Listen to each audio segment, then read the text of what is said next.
Une île perdue dans l'océan Pacifique. Un endroit où le temps semble s'être arrêté. L'un des derniers grands sanctuaires marins accueille un mystérieux défilé de requins-baleines.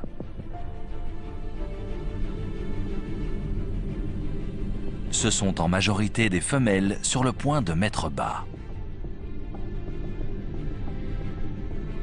Qu'est-ce qui les attire ici? Où vont-elles?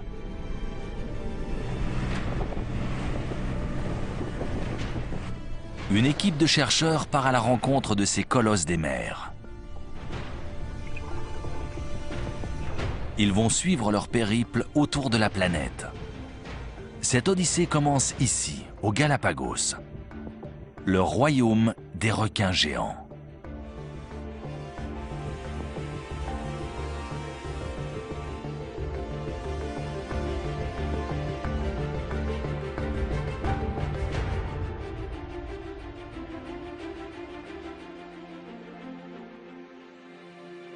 Au nord de l'archipel des Galapagos, les vestiges d'un volcan émergent de la mer. C'est l'île Darwin.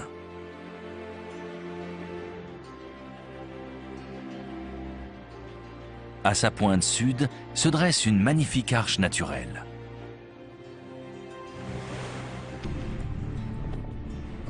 Une expédition scientifique pilotée par le Parc national des Galapagos vient d'arriver.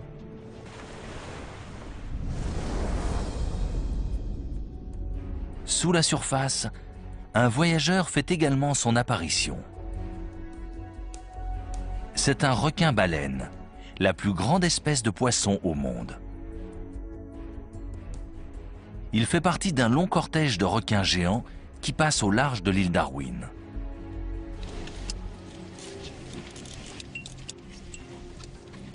Les chercheurs espèrent trouver ce qui les attire dans ce coin isolé du Pacifique.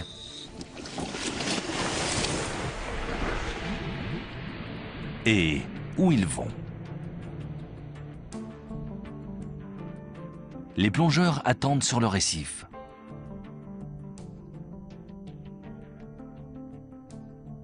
Une silhouette massive apparaît enfin. Avec ses 12 mètres de long, cette femelle a presque atteint sa taille adulte. Les plongeurs s'approchent.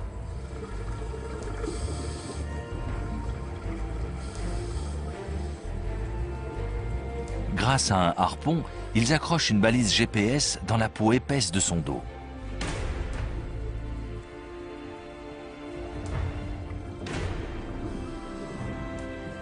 Jonathan Green est le responsable de l'expédition.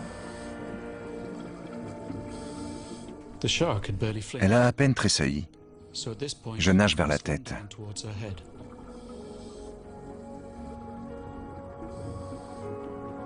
Une fois devant elle, je me tourne et je me laisse porter par le courant pour l'admirer dans toute sa longueur. Je prends peu à peu la mesure de sa taille gigantesque.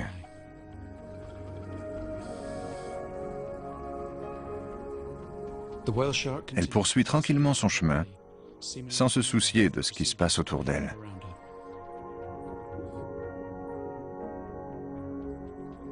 À chaque fois qu'elle s'approchera de la surface, la balise transmettra sa position via satellite. Cette femelle a été baptisée Ranger. Elle fait désormais partie de l'une des études les plus ambitieuses jamais réalisées sur les migrations des animaux marins. Ranger reste au nord des îles Galapagos durant plusieurs semaines. Puis, elle se dirige vers le sud-est à plus de 1000 km au large des côtes péruviennes. Mais cette étude ne se limite pas uniquement au déplacement de Ranger. Elle suit également Jaws, une autre femelle. Jaws prend la direction du nord-ouest, vers les fonds accidentés de la dorsale des Galapagos. Elle semble gagner la haute mer. Mais soudain, elle fait demi-tour pour revenir vers les Galapagos.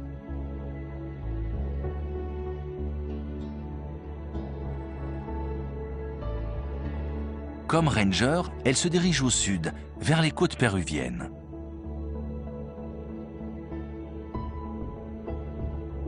Il y a aussi Kimberly, une jeune femelle de 5 mètres de long. Elle est arrivée à l'île Darwin en compagnie de Jaws et l'a suivie vers l'ouest. Mais elle a ensuite quitté sa congénère pour virer au sud, à destination de la dorsale Est-Pacifique, une autre zone sous-marine accidentée. Kimberly avance en zigzagant, probablement au gré des zones d'alimentation. À environ 3500 km de l'île Darwin, sa balise s'est détachée.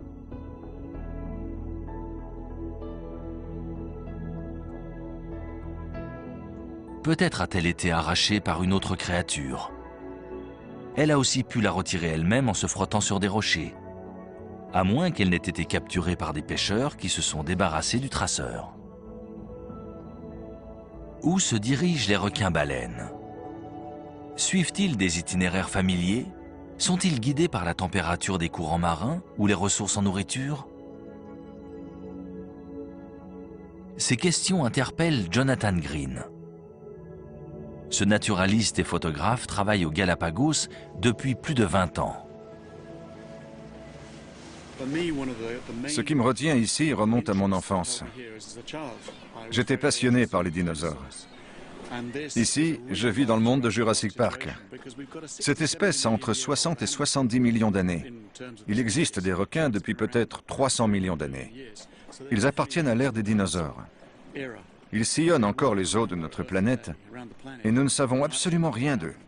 Comment se fait-il que nous en sachions plus sur les souris ou les fourmis que sur les requins-baleines?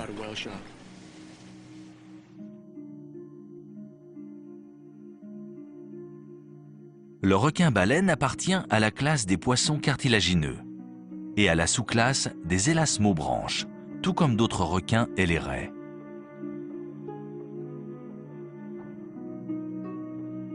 On compte aujourd'hui 500 espèces de requins. Les plus communs sont les requins marteaux et les requins de récif.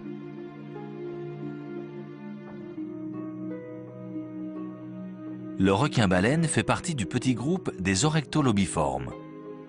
La disposition de leurs nageoires est différente et leur peau fait un pli près des narines, juste au-dessus de la bouche.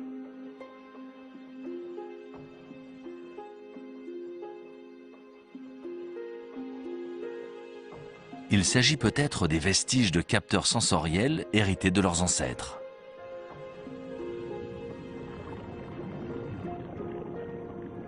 Un requin-baleine adulte peut atteindre 18 mètres de long et peser 30 tonnes. Sa durée de vie est d'environ 70 ans. Ce géant sillonne les océans en se nourrissant de plancton, de krill et de petits poissons. Jonathan a initié une vaste campagne d'études de cette espèce.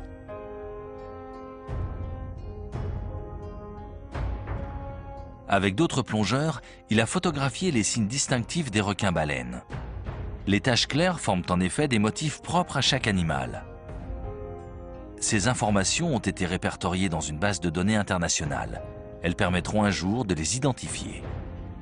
Jonathan a ensuite contacté les chercheurs du Parc national des Galapagos, de la Fondation Charles Darwin et du programme de pistage des animaux marins de l'Université de Californie. Et il les a convaincus de participer à son projet d'étude. Le marquage se fait en général sur les lieux de grands rassemblements. La mer de Cortés, située au large des côtes du Mexique, est l'endroit idéal pour cette opération. Des milliards de crustacés minuscules, appelés copépodes, éclosent en même temps.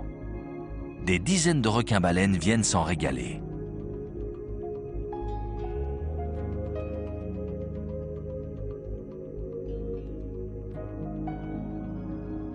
On les voit parfois se nourrir à la verticale pour profiter de la densité de la nourriture.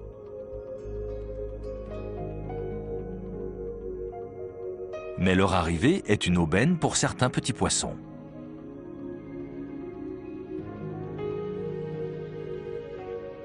Une horde de bonites à ventre rayé rôde dans les parages. Pour se protéger, les petits poissons se collent aux requins géants. C'est un excellent garde du corps. Les prédateurs gardent leur distance. Cet endroit est l'un des nombreux lieux de rassemblement de requins-baleines. Ils se retrouvent aussi au large du Belize, attirés par les œufs pondus par les vivaneaux au printemps.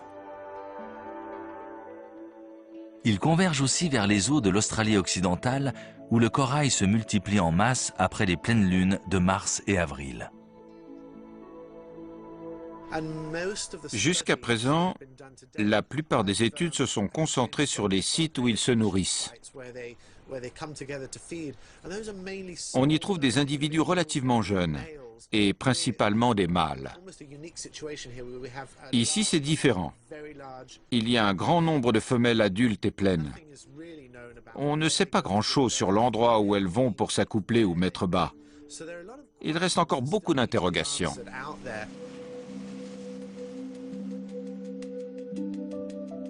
Ces réponses seraient pourtant décisives pour la protection de ces créatures. Car les requins-baleines ont toujours été chassés. L'huile de leur foie servait autrefois à l'étanchéité des bateaux en bois. Surnommés requins tofu, ils sont aujourd'hui recherchés pour leur chair blanche caractéristique. Ils sont également convoités pour leurs ailerons, qui peuvent se vendre jusqu'à 40 000 € pièce. En Chine, la soupe d'aileron de requin est un mets incontournable des repas de fête. Cette tradition serait responsable du massacre de millions de requins chaque année.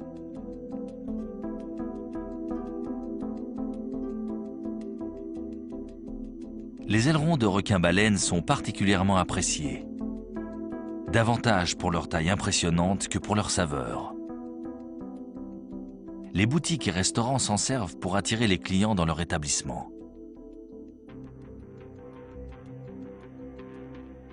Le requin-baleine est désormais une espèce protégée par la Convention sur les animaux migrateurs. Les mesures de sauvegarde de l'espèce sont actuellement renforcées, surtout dans les pays où les touristes paient cher pour nager aux côtés de ces géants.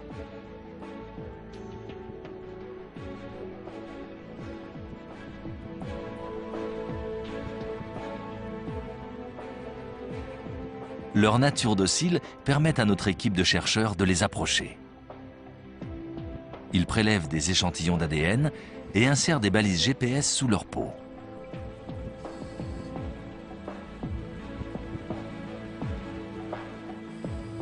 Mais s'il est effrayé, un requin-baleine peut facilement semer ses poursuivants.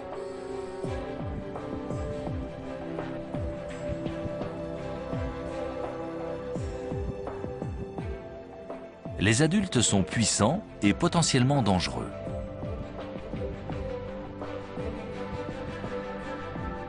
Un geste mal calculé ou une puce insérée trop profondément peut déclencher une réaction violente.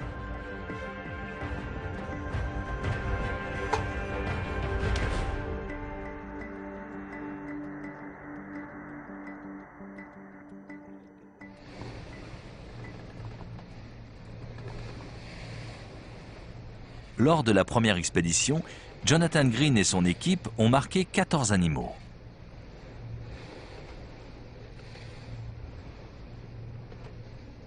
Pour avoir des données fiables, il en faut 2 fois plus. Ils reprennent donc la mer à bord du Queen Mabel pour 30 longues heures de route.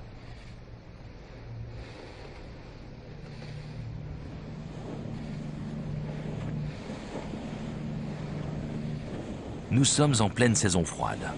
Le bateau est porté vers le nord par la houle. Celle-ci est générée par un courant qui va de l'Antarctique jusqu'en Amérique du Sud. Lors de son voyage aux îles Galapagos, Charles Darwin a écrit l'eau particulièrement froide qui baigne ces terres est amenée par le grand courant polaire du sud.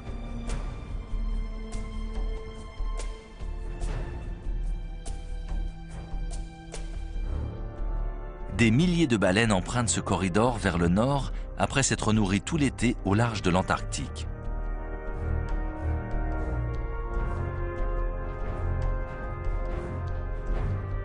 La présence sur ces îles des créatures que Darwin a observées serait due au courant de Humboldt.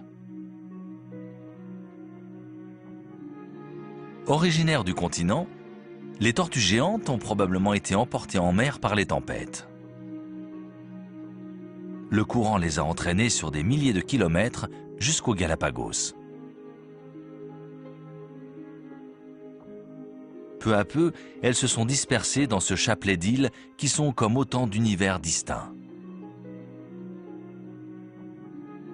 Au fil des générations, elles ont évolué pour s'adapter à leur environnement. Leur carapace est ainsi différente d'une île à l'autre.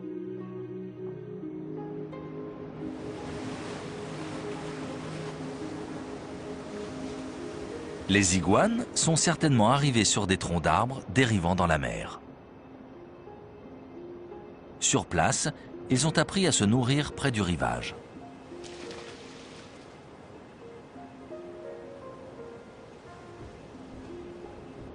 Mais c'est dans l'eau que le courant de Humboldt a eu le plus d'impact. Des champs de plancton fleurissent dans son sillage, comme le montrent les mesures de chlorophylle. Son action se combine avec les vents d'Est et pousse les eaux riches en nutriments vers la côte sud-américaine. La région est l'une des zones de pêche les plus productives au monde. Près du plateau des Galapagos, le courant de Humboldt converge avec deux autres courants. Les eaux froides de celui de Cromwell, venu du Pacifique, et les eaux plus chaudes originaires de l'équateur. Cette convergence génère une explosion de vie.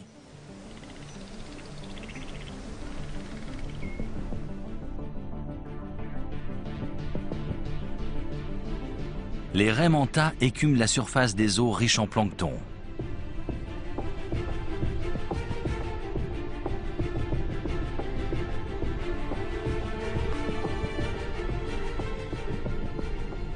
Sardines, anchois, maquereaux et autres petits poissons foisonnent.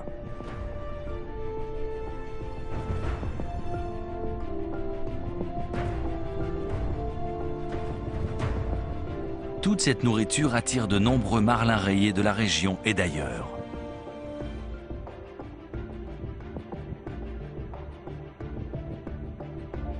Ils jaillissent des profondeurs lorsqu'un banc de petits poissons passe à leur portée.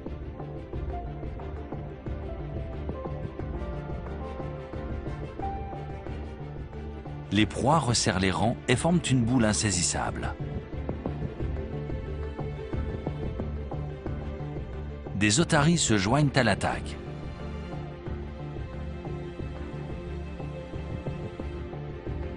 Les poissons leur échappent en tourbillonnant d'un même mouvement.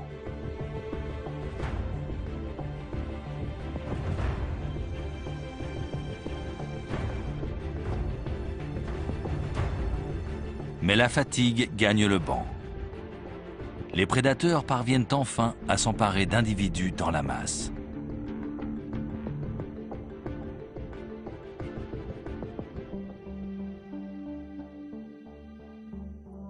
C'est dans ces eaux fertiles que défilent les requins-baleines.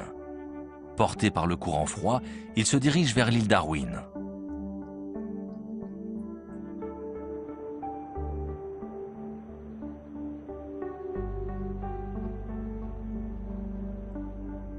Jonathan Green espère découvrir un jour ce qui les attire dans ce lieu isolé. Les nuages bas ont masqué le bleu du ciel, donnant à l'océan des reflets gris métalliques. Nous avons passé la matinée à activer les balises GPS. Nous avons remplacé les anciennes coques par de plus petites en plastique. Nous les avons ensuite recouvertes d'une couche d'antisalissure, puis laissées sécher sur le pont arrière. Les fusils sont prêts, lubrifiés et nettoyés. Les plongeurs se répartissent dans 2 canots. Ils vont se rendre dans les eaux tumultueuses qui baignent l'arche de Darwin.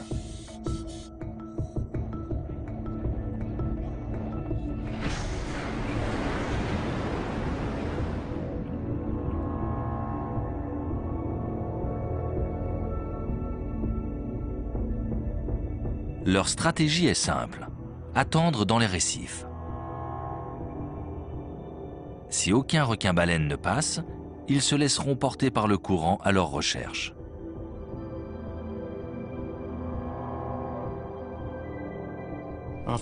Après avoir attendu 30 minutes près des rochers, nous nous éloignons vers le large. Et presque immédiatement, nous repérons une énorme femelle. Des taches nettes. Elle est probablement jeune. Elle est pleine et mesure environ 11 mètres.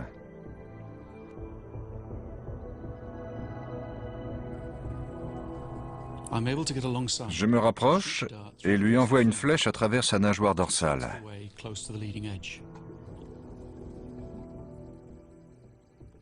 La flèche transperce environ 15 cm de cartilage.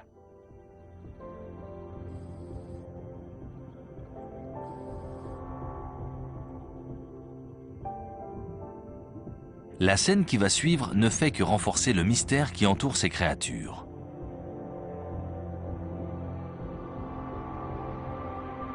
Une autre femelle apparaît soudain.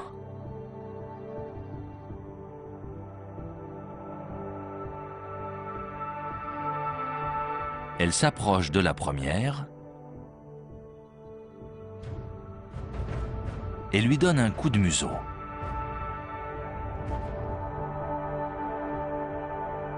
Est-ce une démonstration de force ou une sorte de signal de communication?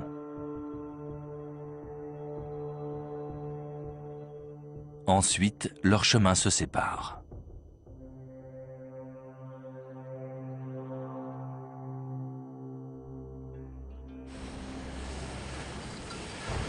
Le lendemain, l'expédition semble très prometteuse.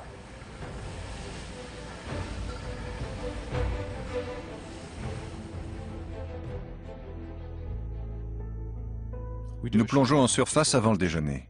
Des bonites à ventre rayé se nourrissent près de notre mouillage. Leurs flots argentés forment une chorégraphie complexe autour des requins.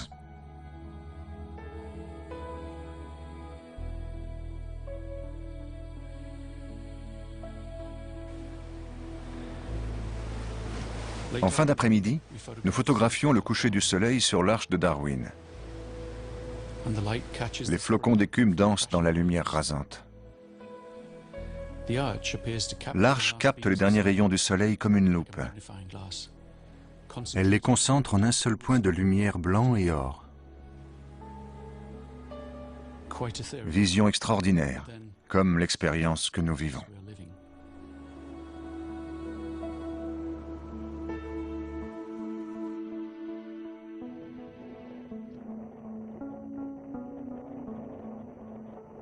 Le 3e jour, des changements inattendus surviennent dans les courants.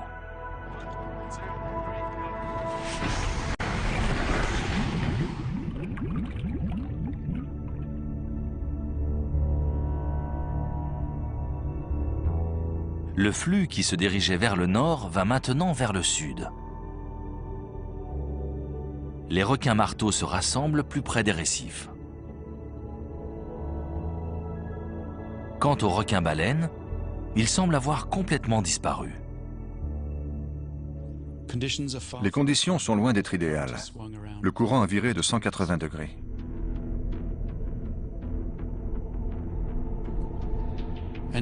La plongée prend fin précipitamment. Nous regagnons le canot escortés d'une légion de bonites. Le lendemain, Jonathan veut s'assurer que les balises sont bien arrimées. Vous avez de nouvelles données? Il appelle Alex Hearn, qui enregistre les signaux GPS à l'Université de Californie à Davis. Les conditions ne sont pas très bonnes. On a un courant vers le sud. On a posé 2 balises, mais on voudrait savoir si elles sont toujours en place. Tu as des données qui indiquent ce que font les requins? Tu en as? 1,07. Ok, fantastique. L'un des individus marqués a fait surface à 40 km au nord-ouest de l'île Darwin. Il suit le même chemin que Jaws et Kimberly. Les requins suivent-ils la nourriture portée par le courant de Humboldt ou ont-ils d'autres impératifs? Observons leur comportement sous l'arche de Darwin. En frappant l'île, les courants profonds charrient un flux de nutriments vers la surface. Ce qui crée sous l'arche ce qu'un biologiste a appelé un grand mur de bouche. Du zooplancton microscopique pour les très gros poissons.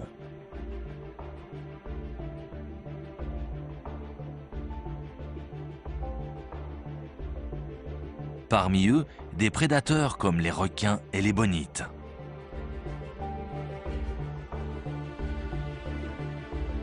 Mais aussi des poissons filtreurs géants comme les requins-baleines.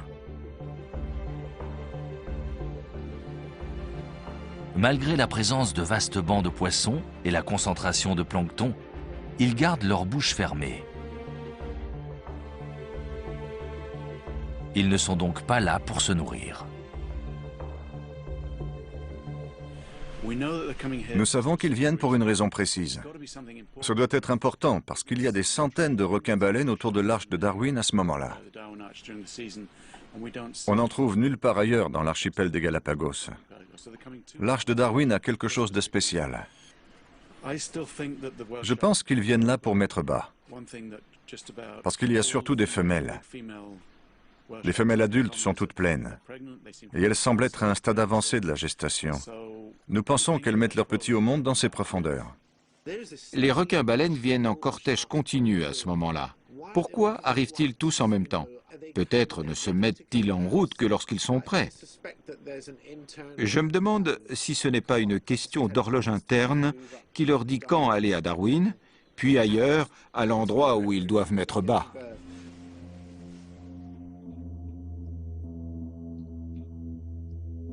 Ces femelles accouchent peut-être dans les profondes dépressions qui entourent l'île Darwin, ou dans la dorsale des Galapagos plus au nord. Cette région s'est formée il y a des millions d'années, lors de la séparation de gigantesques sections de la croûte terrestre. Le relief, composé de crêtes, de monts sous-marins et de cheminées hydrothermales, attire une faune très variée. Les coins et recoins du fond océanique sont autant de lieux sûrs pour protéger un nouveau-né.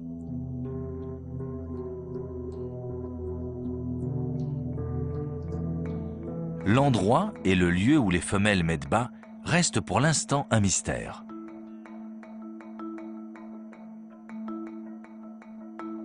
Une femelle pleine a été capturée par des pêcheurs taïwanais. Les chercheurs l'ont disséquée et ont découvert dans son ventre 300 petits, à tous les stades de la gestation. De minuscules embryons et des jeunes prêts à naître. Mais ce n'est pas tout. Les analyses génétiques ont montré qu'ils étaient tous issus du même mâle.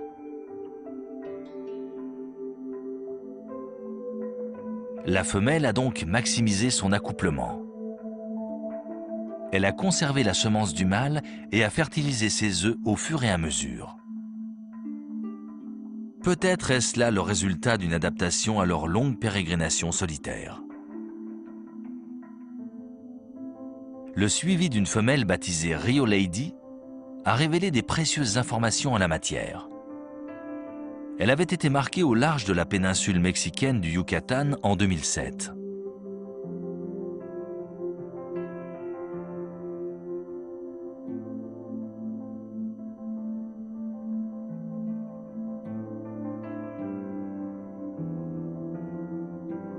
Elle s'est dirigée vers les côtes de Cuba avant de bifurquer au sud vers les Caraïbes. Après la Jamaïque, elle a mis cap sur l'océan Atlantique.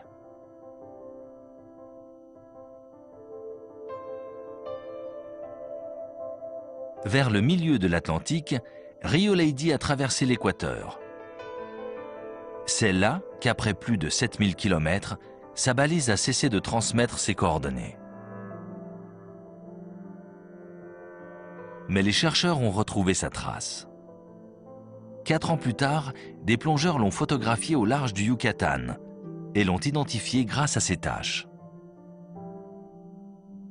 Elle participait au plus vaste rassemblement de requins-baleines connus.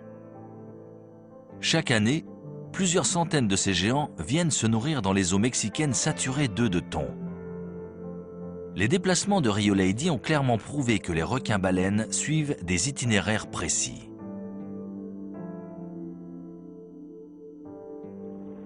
Comment font-ils pour se diriger dans les profondeurs des océans? Pour se rendre infailliblement dans le Yucatan ou sous l'arche de Darwin? La réponse pourrait venir d'une autre espèce. Le requin-marteau à licorne.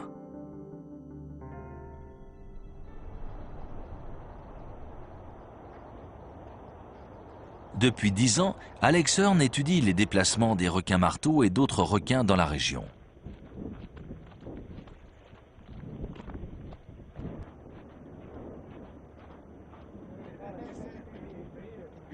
Ces recherches entrent dans le cadre d'une étude plus globale menée par le Parc national des Galápagos. Son objectif est de comprendre le rôle de ces îles dans la survie des espèces migratoires marines.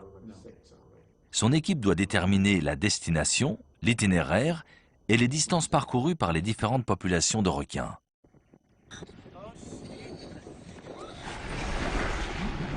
Une série de stations d'écoute ont été mises en place dans l'archipel. Situées en eau peu profonde, elles enregistrent les signaux émis par les balises GPS des requins.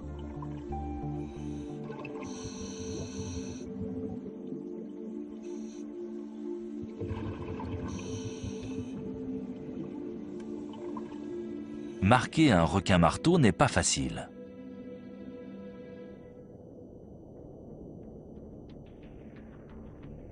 Le bruit des bouteilles d'oxygène les effraie. Les plongeurs doivent descendre en apnée pour les approcher. Leur but? Insérer la balise dans un muscle de leur dos. Le traceur se détache généralement au bout d'1 an. D'après les relevés, les requins-marteaux sillonnent toute la région. Mais c'est uniquement près des îles Darwin et Wolf qu'ils se rassemblent en grand nombre.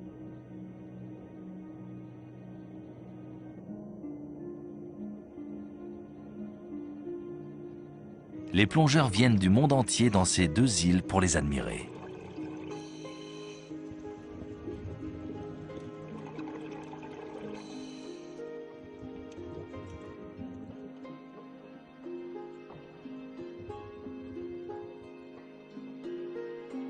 Les requins-marteaux doivent nager en permanence pour respirer. L'eau entre par la bouche et ressort par les branchies qui filtrent l'oxygène. En se mettant face au courant, ils s'offrent quelques jours de repos. Les eaux chaudes de surface faciliteraient également leur digestion.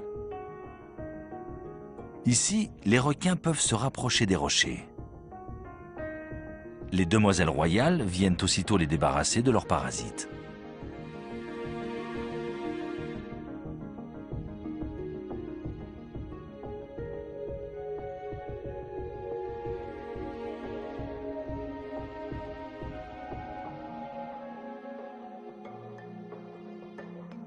De son côté, une tortue de mer attire un banc de Trachinotus. Ils viennent se frotter à ses écailles rugueuses.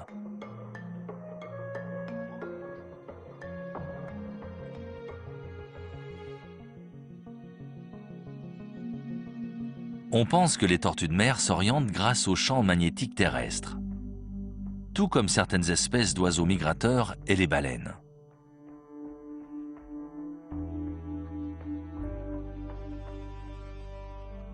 Les requins possèdent peut-être leur propre sens de navigation. Ce talent spécifique pourrait expliquer leur longévité exceptionnelle dans le règne animal. Le museau des requins est parsemé d'organes sensitifs spéciaux. Ils détectent les impulsions électriques émises par les battements de cœur ou les muscles de leur proie.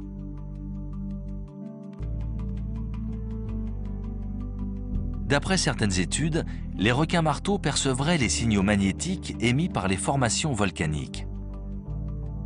Ces signaux les guideraient tout droit sur des îles comme Darwin ou d'autres reliefs sous-marins à travers le monde.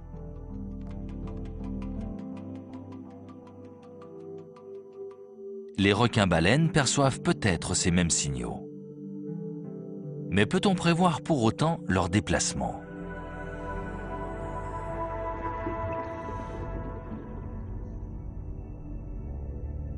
Cinquième jour. Les plongeurs se dispersent dans les rochers pour augmenter les chances de repérer un requin-baleine. Après 40 minutes de plongée, un requin-baleine apparaît enfin.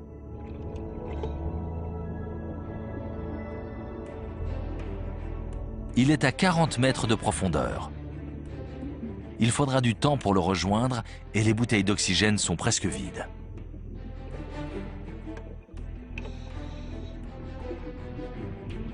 N'ayant repéré aucun autre spécimen, Jonathan décide de prendre le risque. Je l'ai vu en contrebas, à quelques coups de palme.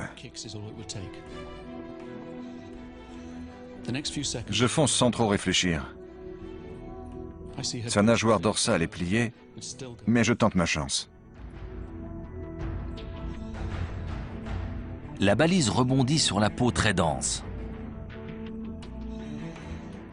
Jonathan fait signe à un autre plongeur de prendre le relais.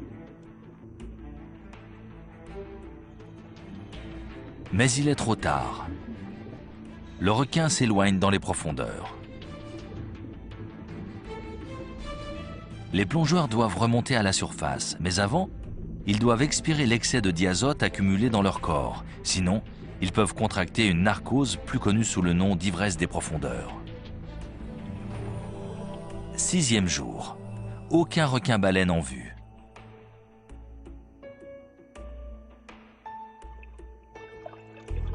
Pour étendre leurs recherches, ils décident de plonger avec des tubas.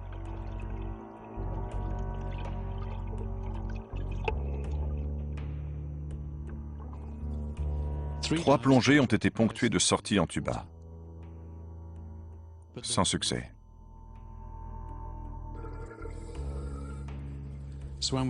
Mais nous avons nagé avec les dauphins. La journée n'a pas été perdue.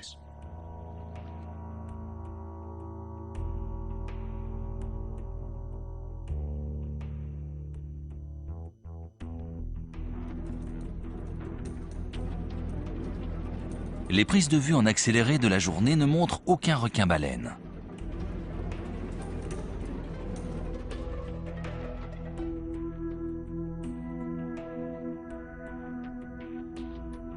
Le courant a pris de la vitesse.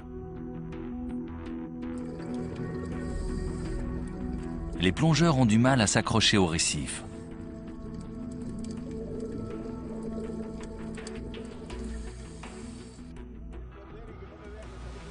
L'expédition va bientôt prendre fin.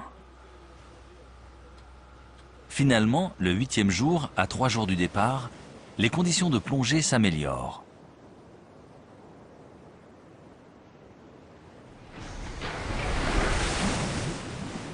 Le courant vers le sud a ralenti.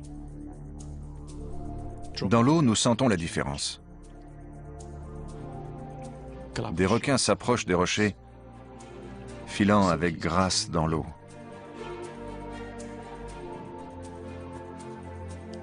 Enfin, nageant lentement contre le récif, un petit requin-baleine d'environ 3,50 m.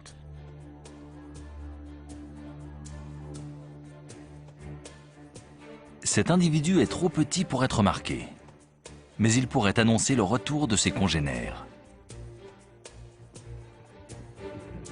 Dans l'après-midi, le courant vers le nord se renforce.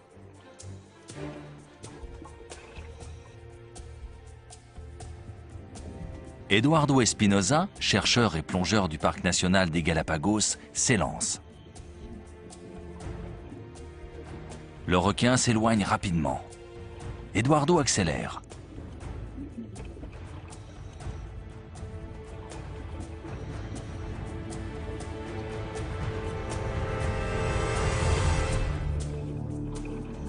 Il manque son tir. La balise s'est détachée. Elle est perdue. Encore un échec.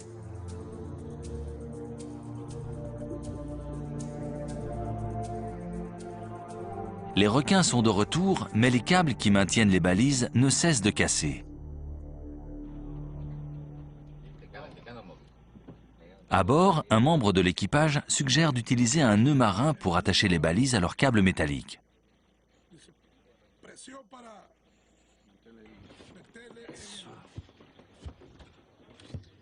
Il décide aussi d'augmenter de 50% la pression des fusils à air comprimé. Les harpons auront ainsi plus de chances de percer la peau épaisse des requins.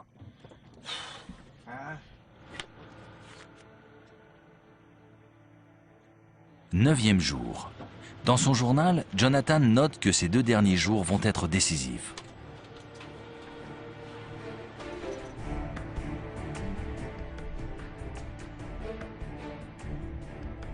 À 25 mètres au-dessus de moi, une forme sombre se découpe dans le bleu de l'océan, la silhouette d'un requin. Je nage vers lui et monte à sa hauteur sur le flanc gauche.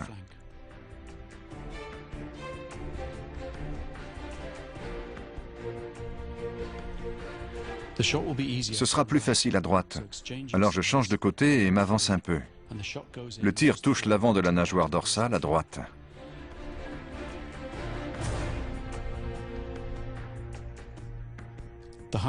Le harpon se détache et la balise 108-103 disparaît dans les profondeurs.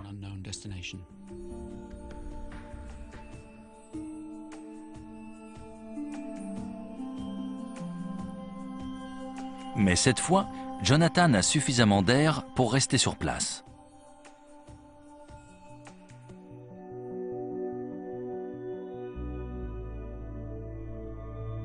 Je nage vers les rochers et je reste là une dizaine de minutes. Les requins marteaux défilent au-dessus de ma tête. Leurs reflets bronze et argent se détachent sur la surface comme des corps célestes flottant dans un espace aquatique. Aucun mot ne saurait traduire tant de beauté. J'aimerais troquer mon fusil pour un appareil photo. Ces images resteront à jamais gravées dans mon esprit.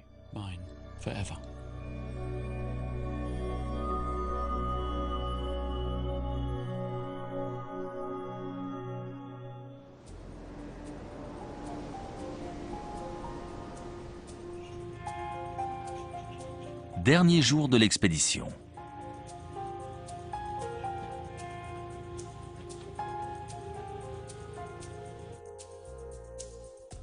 Eduardo Espinosa marque une femelle qui sera ensuite baptisée Margarita.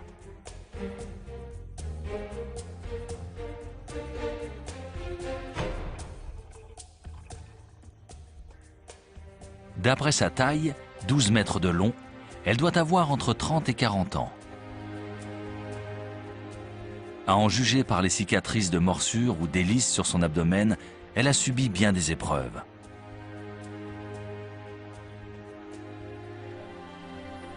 Un peu plus tard, Jonathan retrouve Margarita. Elle s'attarde près des récifs.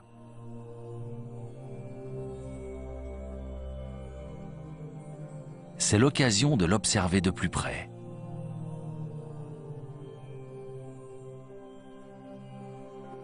Le courant le repousse. Il se réfugie plus bas vers les rochers.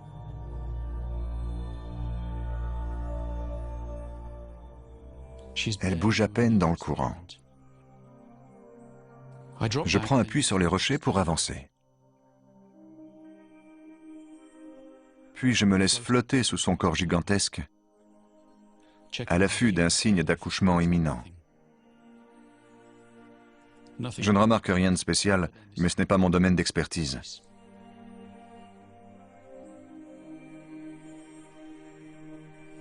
Si un bébé requin doit venir au monde, plusieurs bonites seront là pour en faire un festin.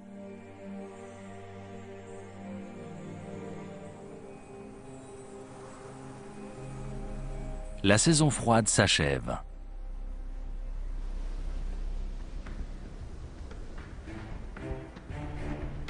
Sur Terre, c'est la saison des amours. Une frénésie s'empare des iguanes marins.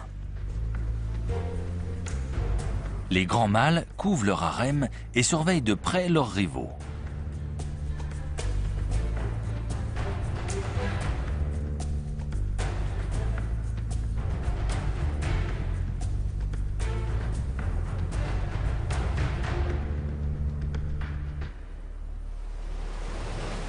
La température de la mer remonte. Le courant de Humboldt faiblit et les courants équatoriaux poussent plus au sud. Il est temps pour les baleines de se diriger vers le sud. En été, la nourriture abonde au large de l'Antarctique.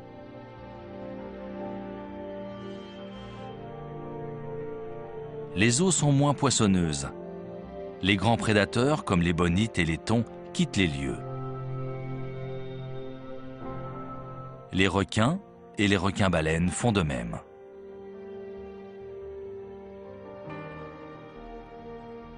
Margarita, la femelle aux cicatrices, met le cap au nord. Sa balise permet de la suivre pendant 1 mois. Puis elle cesse d'émettre. Mais il sera facile de la reconnaître. Peut-être la recroiseront-ils bientôt sous l'arche de Darwin. Elle a sans doute rejoint ses congénères vers le sud. Parmi eux, Jaws.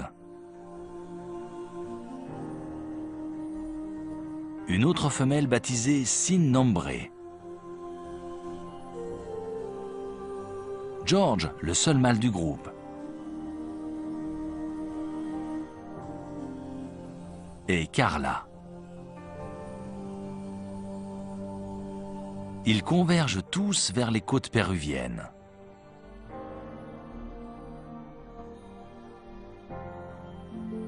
Selon les mesures de chlorophylle, ces eaux sont extrêmement fertiles. Des courants profonds riches en nutriments remontent à la surface. La vie marine prolifère toute l'année. C'est peut-être ici que les femelles viennent s'accoupler.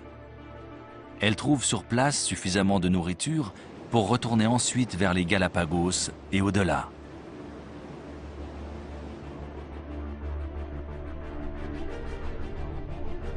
Les données montrent quelques exceptions. Ranger descendait le long des côtes sud-américaines quand sa balise a cessé d'émettre. Et avant de perdre son traceur, la jeune Kimberly se dirigeait vers le sud, en plein Pacifique.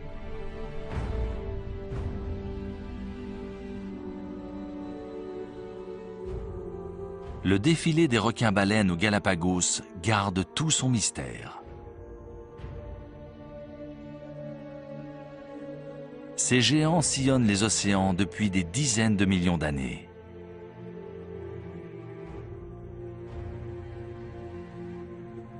Comparée à eux, l'île Darwin est récente. Elle est née de la formation de la dorsale des Galapagos il y a 3,5 millions d'années.